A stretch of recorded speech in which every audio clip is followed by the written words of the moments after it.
गोला के बारे में, और इसके पहले क्लास में हम बेलन के बारे में पढ़े हुए हैं। आपके सिलेबस से इस साल शंकु वाला पोर्शन है उसको हटा दिया गया है, तो इस साल आपको सिर्फ बेलन पढ़ना है, गोला पढ़ना है, घन और घनाभ। पृष्ठीय क्षेत्रफल में सिर्फ यही 4 चीजें पढ़नी है, शंकु को इस साल आपको नहीं पढ़ना है, ठीक है। तो गोला क्या होता है, तो जैसे हम अपने आसपास देखते हैं, जैसे है बॉल, जो बच्चों का खेलने का बॉल होता है, वो जो है गोला है, या नींबू है, या संतरा है, यानी इस टाइप की जो गोल आकृति होती है उसे कहा जाता है गोला। तो गोले में इस तरीके की आकृति, ठोस आकृति होती है, उसे हम कहते हैं गोला। गोले में क्या रहेगा, एक त्रिज्या रहेगी, और त्रिज्या से हम इसमें व्यास के वैल्यू को निकाल सकते हैं, त्रिज्या गुणा 2 बराबर व्यास। तो गोले की अगर त्रिज्या को हम r लिखेंगे, त्रिज्या बराबर r, तो इसमें जो मेन चीजें हैं क्या क्या होती है, एक तो होता है इसका पृष्ठीय क्षेत्रफल, पृष्ठीय क्षेत्रफल, या जिसको कि संपूर्ण पृष्ठ भी कहा जा सकता है, या वक्र पृष्ठ बोलेंगे तो भी यहाँ पर चलेगा। तो पृष्ठीय क्षेत्रफल यानी उस गोले के बाहर जितना क्षेत्रफल होता है उसे कहा जाता है इसका पृष्ठीय क्षेत्रफल। एक एग्जांपल मैं आपको दिखा रही हूँ, जैसे मान लीजिए इसके पूरा गोल माने, इसमें आधे तरफ ही आपको गोल दिखाई दे रहा है, तो अगर इसको पूरे को गोल मानेंगे तो इसमें किनारे जितना भी क्षेत्रफल बाहर आपको दिखाई दे रहा है वो क्या है, उसका पृष्ठीय क्षेत्रफल कहलाएगा। तो पृष्ठीय क्षेत्रफल के लिए गोले का पृष्ठीय क्षेत्रफल फॉर्मूला होता है 4 पाई r की घात 2, ये आप याद रखेंगे। दूसरा चीज होता है गोले में आयतन। आयतन का मतलब होता है वह गोला जो है जितनी जगह घेरता है, या उसको उसके अंदर कितना पदार्थ रखा जा सकता है, उसे कहा जाता है उसका आयतन। आयतन के लिए फॉर्मूला होता है 4/3 पाई r की घात 3। ये 2 फॉर्मूले हैं, आपको इसको याद रखना है। इसी से रिलेटेड अभी आता है आपके में अर्धगोला। अर्धगोला का मतलब क्या होता है कि अगर आप गोले को जो है बीच से काट दें, इस तरीके से जैसे हम नींबू को बीच से काटते हैं तो 2 टुकड़ों में कट जाता है वो, तो उसका जो एक टुकड़ा होगा वो क्या होगा, अर्धगोले के शेप में आ जाएगा, है ना। तो ये होता है अर्धगोला। अर्धगोले में अगर ये त्रिज्या r है तो यहाँ से यहाँ तक इसकी जो हाइट है वो भी r के ही बराबर होगी। तो अर्धगोले के लिए क्या क्या फॉर्मूले होते हैं, इसमें भी एक होता है वक्र पृष्ठ, वक्र पृष्ठ। दूसरा इसमें हम लेंगे संपूर्ण पृष्ठ, संपूर्ण पृष्ठ, या जिसको पृष्ठीय क्षेत्रफल बोलेंगे। और तीसरा इसमें हम लेंगे आयतन। वक्र पृष्ठ का मतलब क्या होता है कि इसके किनारे, वक्र यानी होता है घुमा हुआ, वक्र पृष्ठ यानी ऐसा पृष्ठ या ऐसा तल जो घुमा हुआ रहता है। तो यहाँ पर जब हम गोले को बीचों बीच 2 टुकड़ों में काटेंगे तो ये वाला हिस्सा जो है ये घुमावदार हिस्सा रहेगा। ऊपर में जो हिस्सा आपको दिखाई देगा जहां से हम कटिंग किए हुए हैं वो हिस्सा जो है आपको समतल दिखाई देगा, और कौन सी शेप में रहेगा, वृत्त की शेप में रहेगा, है ना। तो वक्र पृष्ठ का मतलब ये जो किनारे का जो घुमा वाला हिस्सा है उसके क्षेत्रफल को कहा जाता है वक्र पृष्ठ। तो गोले का जो पृष्ठीय क्षेत्रफल था वो था 4 पाई r की घात 2, तो अर्धगोले का जो वक्र पृष्ठ होगा वो उसका आधा हो जाता है 2 पाई r की घात 2। इसके बाद आता है संपूर्ण पृष्ठ। संपूर्ण पृष्ठ का मतलब है कि इसमें जितने पृष्ठ आपको या जितने तल दिखाई दे रहे हैं, घुमा वाला तल भी दिखाई दे रहा है और ऊपर में भी आपको एक तल दिखाई दे रहा है। घुमा वाला तल कितना है, 2 पाई r स्क्वायर, जिसको कि वक्र पृष्ठ बोले हैं। जो ऊपर आपको तल दिखाई दे रहा है वो वृत्त के आकार का बनेगा। नींबू को बीच से काटेंगे तो उसके ऊपर का जो सतह रहेगा वो कैसा रहेगा, वृत्ताकार रहता है, उसका क्षेत्रफल। तो वृत्त का क्षेत्रफल हम जानते हैं पाई r की घात 2। तो कुल मिलाकर के जो अर्धगोला होता है उसका संपूर्ण पृष्ठ होता है 3 पाई r की घात 2। 2 पाई r की घात 2 में पाई r की घात 2 जोड़ेंगे तो 3 पाई r की घात 2। फिर आता है अर्धगोले का आयतन। अर्धगोले का आयतन मतलब जो आपका गोले का आयतन है, इस गोले के आयतन का जस्ट आधा करेंगे। तो गोले का आयतन कितना था, 4/3 पाई r की घात 3। तो अर्धगोले का आयतन होता है 2/3 पाई r की घात 3। तो ये फॉर्मूले आप लोग याद रखेंगे। गोले में सिर्फ 2 फॉर्मूले हैं, त्रिज्या आपको दिया जाएगा तो पृष्ठीय क्षेत्रफल और आयतन, ठीक है। और जस्ट वहां से आप अर्धगोले के लिए भी वक्र पृष्ठ, संपूर्ण पृष्ठ और आयतन का फॉर्मूला को याद कर सकते हैं। अब इसके क्वेश्चन सॉल्व करते हैं। एक गोले का पृष्ठीय क्षेत्रफल ज्ञात कीजिए जिसकी त्रिज्या 21 सेंटीमीटर है। तो यहाँ पर आप पहले लिखेंगे दिया है। यहाँ पर आपको सवाल में जो चीज दिया रहता है उसको आपको पहले लिखना चाहिए। आपको क्या दिया है, त्रिज्या 21 सेंटीमीटर दिया है, तो हम यहाँ पर लिखेंगे गोले की त्रिज्या r बराबर 21 सेंटीमीटर। मीटर, ये हमको दिया हुआ है। आपको क्या ज्ञात करना है? आपको ज्ञात करना है इसका पृष्ठीय क्षेत्रफल। इस तरीके से हम इसको सवाल को लिख लेते हैं, पृष्ठीय क्षेत्रफल। तो पृष्ठीय क्षेत्रफल के लिए फॉर्मूला हम जानते हैं, फॉर्मूला लिखेंगे, गोले का पृष्ठीय क्षेत्रफल बराबर होता है, पृष्ठीय क्षेत्रफल बराबर, फॉर्मूला इसका होता है 4 पाई r की घात 2। वैल्यू रखेंगे 4 पाई यानी 22/7 r की घात 2, तो r का मान हमको दिया हुआ है 21, तो ये हो जाएगा 21 की घात 2। ये हो गया 4 गुणा 22/7 गुणा 21 की घात 2 यानी 21 गुणा 21, कट सकता है ये, 7 एकम 7, 7 तिया 21। अब इसको गुणा कर लेते हैं, 22 चौक होता है 88, तो 88 का गुणा करना है, 21 तिया होता है 63, 63 के साथ 88 का गुणा करते हैं, 8 तिया 24, 8 के 48, 49 और 50, तो ये हो जा रहा है 504, ये 4 हुआ, ये 4 हो गया, ये 5 हो गया और ये 5 हो गया, तो इसको गुणा कर रहे हैं तो कितना आ रहा है 5544। क्या है ये? पृष्ठीय क्षेत्रफल है, तो पृष्ठीय क्षेत्रफल में आप यहाँ पर मात्रा लिखेंगे वर्ग सेंटीमीटर। तो इस तरीके से हम इसके पृष्ठीय क्षेत्रफल को निकाल सकते हैं। एक गोले का पृष्ठीय क्षेत्रफल 154 वर्ग सेंटीमीटर है, तो गोले का व्यास ज्ञात कीजिए। तो यहाँ पर आपको इस सवाल में दिया है, हमेशा जब भी प्रश्न आप इसमें से देखेंगे तो सबसे पहले आपको क्वेश्चन को पढ़ने के बाद जो जो जानकारी मिलती है उसको दिया है करके आपको लिखना बहुत जरूरी है। तो यहाँ पर क्या दिया हुआ है? आपको दिया हुआ है गोले का पृष्ठीय क्षेत्रफल, ठीक है। गोले का पृष्ठीय क्षेत्रफल कितना दिया हुआ है? 154 वर्ग सेंटीमीटर, ये हमको दिया है। क्या ज्ञात करना है इसमें? गोले का व्यास। तो यहाँ लिखेंगे ज्ञात करना है गोले का व्यास। गोले का व्यास यानी 2r, 2 बड़ी त्रिज्या को हम लिखते हैं व्यास। तो अब हम देखते हैं पृष्ठीय क्षेत्रफल। तो गोले के पृष्ठीय क्षेत्रफल के लिए हमको फॉर्मूला मालूम है 4 पाई r²।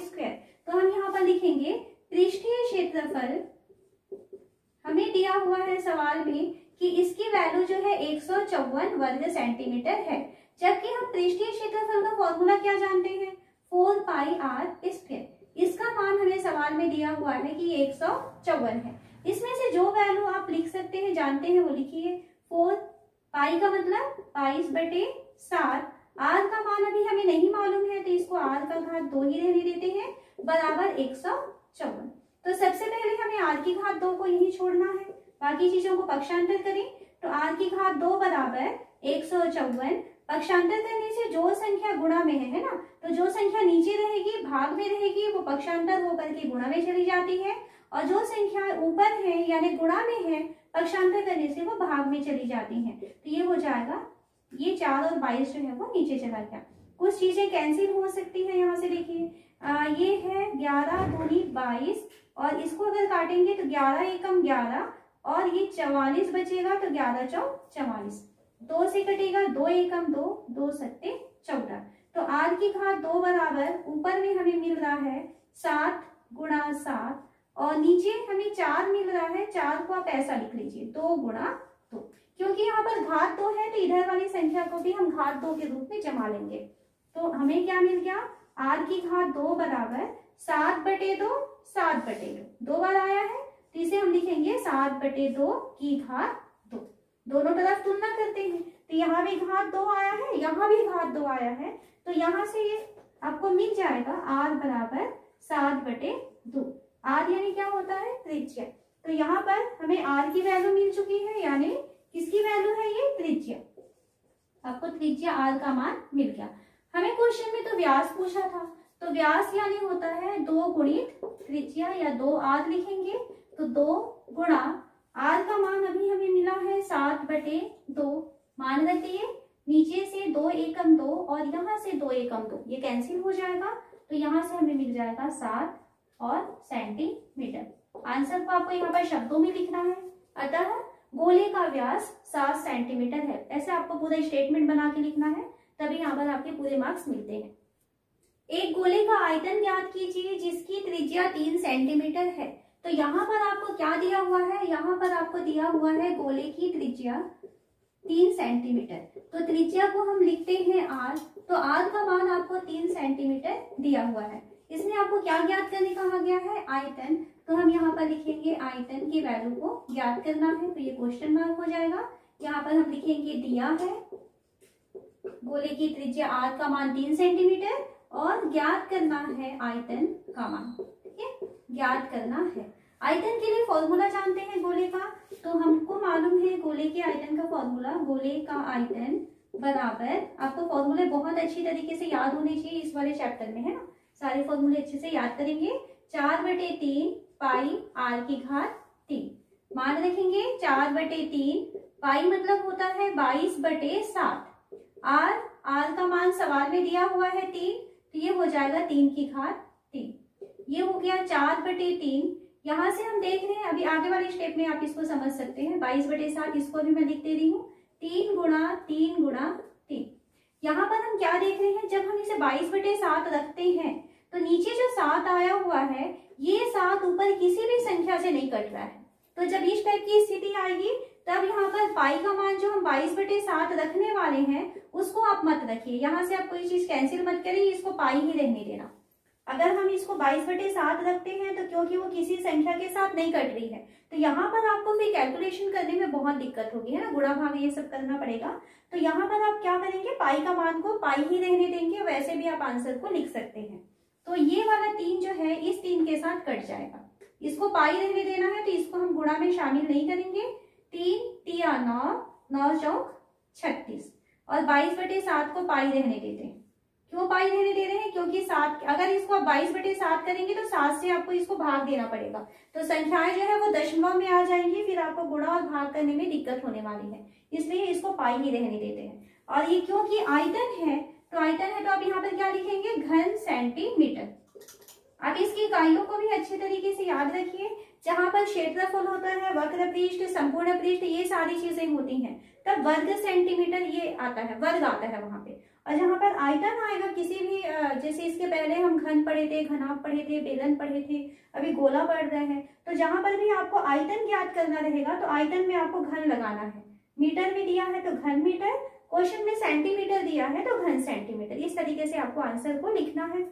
यहाँ इसका आंसर मिलने के बाद आपको शब्दों में इसके आंसर को लिखना है। क्या लिखेंगे, अतः गोले का आयतन बराबर 36 पाई घन सेंटीमीटर है। इस तरीके से सेंटेंस बना करके आपको आंसर लिखना है। एक गोले का आयतन ज्ञात कीजिए जिसका पृष्ठीय क्षेत्रफल 154 वर्ग सेंटीमीटर है। तो अभी जो क्वेश्चन सॉल्व किए थे उसमें भी आपको पृष्ठीय क्षेत्रफल दिया था, उसी के जैसा ही आपको सॉल्व करना है। त्रिज्या r की वैल्यू निकालनी है और उसके बाद हमको इस सवाल में आयतन की वैल्यू पूछ रहा है, यानी 4/3 पाई r की घात 3, ये आयतन का फॉर्मूला होता है, तो आपको आयतन को ज्ञात करना है। तो यहाँ पर सबसे पहले हम लिखते हैं दिया है, तो हमें यहाँ पर क्या दिया हुआ है, गोले का पृष्ठीय क्षेत्रफल हमें दिया हुआ है। पृष्ठीय क्षेत्रफल की वैल्यू 154 वर्ग सेंटीमीटर, ये हमको दिया हुआ है। हमें क्या ज्ञात करना है इस सवाल से, गोले का आयतन। तो हम लिखेंगे ज्ञात करना है गोले का आयतन। तो यहाँ पर हम गोले का आयतन ज्ञात करना चाहते हैं, तो गोले के आयतन के लिए यानी 4/3 पाई r की घात 3, जब त्रिज्या मालूम रहेगा तभी हम गोले के आयतन को ज्ञात कर सकते हैं। और यहाँ पर हमें दिया क्या हुआ है, पृष्ठीय क्षेत्रफल।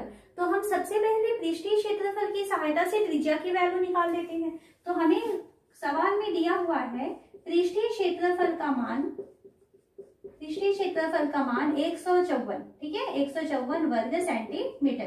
पृष्ठीय क्षेत्रफल का सूत्र लिखते हैं 4 पाई r की घात 2, इसका मान हमें दिया हुआ है 154। तो यहाँ से 4 पाई का मान लिखेंगे 22/7 गुणा r की घात 2 बराबर 154। हमारा उद्देश्य क्या है, r की वैल्यू निकालना, तो इस r को यहाँ छोड़ते हैं, तो ये हो जाएगा r की घात 2, यहाँ छूट जाएगा 154। ये दोनों संख्याएं उधर पक्षांतर हो जाएंगी, तो 7 नीचे था, पक्षांतर होके ऊपर चला जाएगा गुणा में, और ये दोनों 4 और 22 ऊपर गुणा में थे, तो ये नीचे चले जाएंगे 4 और 22। यहाँ से 11 दूनी 22, 11 एकम 11, 11 चौक 44, 2 एकम 2, 2 सत्ते 14। तो आपको क्या मिला, r की घात 2 बराबर 7 गुणा 7 बटे 4 है, यानी 2 गुणा 2, यानी 7 बटे 2 पूरे की घात 2, क्योंकि दोनों 2 बार आया हुआ है। तो r की घात 2 बराबर 7 बटे 2 की घात 2 है, तो हम यहाँ से लिख सकते हैं r बराबर 7 बटे 2 सेंटीमीटर। त्रिज्या की वैल्यू मिल गई। सवाल में हमें क्या पूछा है, सवाल में हमें ज्ञात करना है गोले का आयतन। तो यहाँ पर हम लिखेंगे गोले का आयतन, गोले का आयतन, इसका फॉर्मूला क्या होता है, 4/3 पाई r की घात 3, मान रख देते हैं, बराबर 4/3 पाई का मान 22/7 गुणा r की घात 3, तो r का मान मिला है हमें 7/2 की घात 3, क्योंकि घात 3 है तो यहाँ पे घात 3 लगा दिए। 4/3 गुणा 22/7 गुणा 7/2, 7/2, 7/2, क्योंकि घात 3 है तो हमको यहाँ पर 3 बार उसको लिखना है गुणा के रूप में। जो जो संख्याएं कट सकती हैं काटिए, 7 से 7 कट जाएगा, यहाँ से 2 से 2 दूनी 4 कटेगा, फिर 2 से 2 एकम 2 कट जाएगा, तो क्या बचा हमारे पास, यहाँ से देखिए ये 2 और कटेगा, 2 एकम 2, 2 11 22, यहाँ से 7 सत्ते 49, 49 गुणा 11, तो अब 49 गुणा 11 कितना होता है, देखो 11 99, 11 चौक 44, 44 और 9, तो 44 और 9 हो जाएगा 53, 5 3 9, 539, ये हो गया 539 बटे 3। ये अगर आप चाहे तो इसको दशमलव तक लाइए, 3 से कटेगा, 3 एकम 3, 3 एकम 3 बचा 2, 3 सत्ते 21 बचा 2, 3 निया 27.66, तो हमको इसका आंसर मिल रहा है 179.66। और क्योंकि ये आयतन है तो आयतन को हम यहाँ पर लिखते हैं घन सेंटीमीटर। तो इस तरीके से गोले का आयतन हमको 179.66 घन सेंटीमीटर मिल जाता है। 2 सेंटीमीटर त्रिज्या वाले 21 गोलियों को पिघलाकर एक बड़ा गोला बनाया जाता है, तो इस नए गोले का आयतन क्या होगा, ये हमको क्वेश्चन में पूछ रहा है। क्वेश्चन में क्या दिया है, 21 गोलियां हैं, कैसी है ये, इसमें प्रत्येक का जो त्रिज्या दिया हुआ है वो है 2 सेंटीमीटर। इस तरीके की टोटल 21 गोलियां हैं, इसे हम वापस मेल्ट करके बड़ा गोला बनाते हैं, तो बड़े गोले का आयतन क्या होगा ये हमको पूछ रहा है।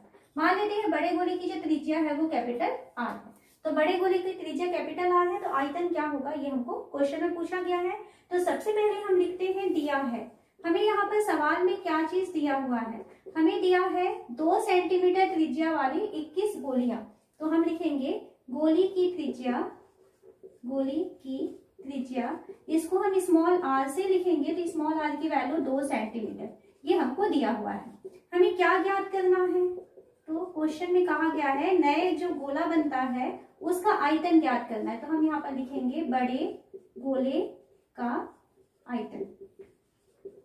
सवाल को हम पढ़ते हैं तो इसमें हमें दिया हुआ है कि टोटल 21 गोलियों को ही मेल्ट करके बड़ा गोला बनाया गया है, यानी पदार्थ तो उतनी ही रहेगी जितनी 21 गोलियों से निकलता है ना, यानी बड़े गोले का जो आयतन होगा वो आयतन बराबर होगा कितनी, 21 गोलियों के आयतन के बराबर, क्योंकि उसी पदार्थ से बना है। तो हम यहाँ पर लिखेंगे बड़े गोले का आयतन, बड़े गोले का आयतन ये बराबर होगा 21 गोलियों के आयतन के, क्योंकि उसी पदार्थ से ये बना हुआ है 21 गोलियों का आयतन। गोले के आयतन का फॉर्मूला हम जानते हैं 4/3 पाई r की घात 3, तो ये हो जाएगा 4/3 पाई r की घात 3 बराबर, यहाँ पे नहीं लिखेंगे तो भी चलेगा क्योंकि हमें आयतन की वैल्यू दिया हुआ है ना, तो यहाँ पर ये इसको ऐसे ही रहने दो। इसमें हमें r की वैल्यू अगर पूछा होता बड़े गोले की त्रिज्या क्या होगी, तब यहाँ पे हम फॉर्मूला लिखते और r की वैल्यू को फाइंड करते। हमें तो सिर्फ आयतन चाहिए, तो यहाँ पर अगर आप इसी को आयतन ही करके लिखते हैं तो भी चलता है, यहाँ पे फॉर्मूला मत लिखिए। सेकेंड साइड हमें फॉर्मूला लिखना पड़ेगा 21 गुणा गोलियों का आयतन, तो गोली का आयतन यानी 4/3 पाई स्मॉल r की घात 3, वैल्यू रखेंगे 21 गुणा 4/3 गुणा पाई का मान होता है 22/7, r का मान हमें दिया हुआ है 2 सेंटीमीटर, तो ये हो जाएगा 2 की घात 3 बराबर, यहाँ से एक बार और लिख लें 21 गुणा 4/3 गुणा 22/7 गुणा 2 की घात 3 का मतलब होता है 2 को 3 बार आपस में गुणा करना। 2 की घात 3 यानी 2 गुणा 2 गुणा 2, 3 बार आपस में गुणा करते हैं। कितना होगा ये? 8। तो यहाँ पे 2 की घात 3 को हम लिखेंगे 8। यहाँ से देखिए 7 एकम 7, 7 तिया 21, कैंसिल हो जाएगा। 3 एकम 3 और 3 एकम 3, ये भी कट गया। ऊपर में आपके पास क्या बच रहा है? 22, 4 और 8। ठीक है, 8 चौक 32, 32 गुणा 22, 32 गुणा 22, तो ये हो जाएगा 64, ये भी हो जाएगा 64, 4 6 4 10 7। तो हमको क्या निकला है यहाँ पे? 704। तो बड़े गोले का जो आयतन है वो कितना आ रहा है? 704। और क्योंकि ये आयतन है और इसमें क्या दिया हुआ था? सेंटीमीटर, तो हम लिखेंगे 704 घन सेंटीमीटर। तो आपको आंसर के स्टेटमेंट बना के लिखना है। अतः बड़े गोले का आयतन 704 घन सेंटीमीटर होगा। लोहे की 3 गोलियों को जिनकी त्रिज्याएं 6 सेंटीमीटर, 8 सेंटीमीटर और 10 सेंटीमीटर है, इसको पिघलाकर एक बड़ा ठोस गोला बनाया जाता है। बनाए गए नए गोले की त्रिज्या ज्ञात कीजिए। तो क्वेश्चन के अनुसार 3 गोले हैं। एक गोला है जिसकी त्रिज्या 6 सेंटीमीटर है, इससे बड़ा एक गोला है जिसकी त्रिज्या 8 सेंटीमीटर है और उससे एक बड़ा गोला है जिसकी त्रिज्या 10 सेंटीमीटर है। इन तीनों गोलों को एक साथ जोड़ दिया गया और इससे जो है जो पदार्थ था उससे एक बड़ा गोला बनाया गया। तो हमें क्वेश्चन में पूछ रहा है कि इस बड़े गोले की त्रिज्या क्या होगी, ज्ञात करना है। तो यहाँ पर हम पहले गोले की त्रिज्या को R1, दूसरे गोले की त्रिज्या को R2 और तीसरे गोले की त्रिज्या को R3 यदि लेते हैं और बड़े गोले की त्रिज्या को कैपिटल R मानते हैं, तो हमें कैपिटल R की वैल्यू को ज्ञात करना है। सबसे पहले हम लिखेंगे, यहाँ पर दिया है, क्या दिया है? छोटे गोले की त्रिज्या, छोटे गोले की त्रिज्या। तो यहाँ पर क्रम से इनके त्रिज्याओं को लिखते हैं। R1 का मान 6 सेंटीमीटर, दूसरे गोले के लिए R2 का मान 8 सेंटीमीटर और तीसरे गोले का मान R3 त्रिज्या की वैल्यू 10 सेंटीमीटर। ये हमको दिया हुआ है। हमें क्या ज्ञात करना है? तो हमें ज्ञात करना है बड़े गोले की त्रिज्या, बड़े गोले की त्रिज्या। इसको हम लिख लेते हैं कैपिटल R। इसकी वैल्यू को हमको ज्ञात करनी है। तो यहाँ पर देखिए जो 3 छोटे गोले हैं उसी को मिला करके एक बड़ा गोला बनाया जाता है।